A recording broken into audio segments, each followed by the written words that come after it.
Omo Senator we county ya Kisii Omoske Richard Onyonka litukulia lero imeye Senate liganyara kabaga kubolia wizara y'Egisemi koerera boronge ejuonya tukabaga kwanekigwa magiga yokurusigwa kwaye omo principal weskuru iyo bobundi ya Kisii National Polytechnic kama tukamakega kolengana na omo Senator Onyonka nigo jinguma chirobna nzachinde nigo chibesi chatumike tobe ase skuru eyo koerera omo tenelio yuwe skuru eyo kwa transfer gose gochenji gochia ase oro wao na bono nigabolire serikali kwane kyobutuki na onyonde kale na mochayo aimokeliwe getambokero egetindi kelichiko.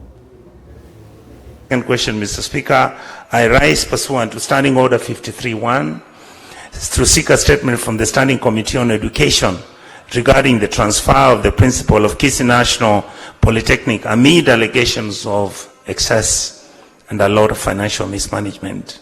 Mr. Speaker, sir, the Kisii National Polytechnic is one of the country's leading technical institutions, playing a vital role in equipping young Kenyans with technical and vocational skills.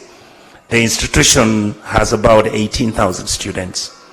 However, Mr. Speaker, recent reports have raised concerns about the financial mismanagement within the institution, which, coincidentally, Mr. Speaker, and I'm sure somebody knew that this question was coming to this House, the principal who these allegations have been leveled against has just been transferred to another institution.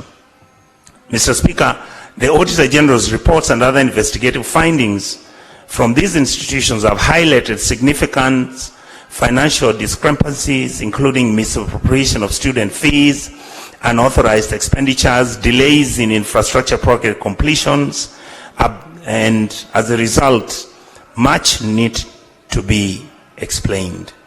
The abrupt transfer of the principal raises serious questions about accountability and whether this move aims to shield individuals from scrutiny who have conducted and practiced in malpractices which are leading to our institution's failures.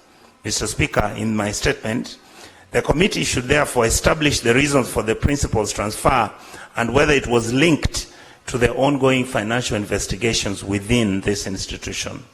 Number two, Mr. Speaker, I would want the committee to investigate the financial operations of the Kisii National Polytechnic over the past 3 financial years and, if need be, conduct a forensic audit to determine the extent of any misappropriation of funds. Number 3, Mr. Speaker, the committee should outline the measures being implemented by the Ministry of Education to enhance accountability, transparency, good governance at this very institution. Lastly, Mr. Speaker, I would like the committee to specify the actions in place to hold the officials of this institution accountable, including the former principal,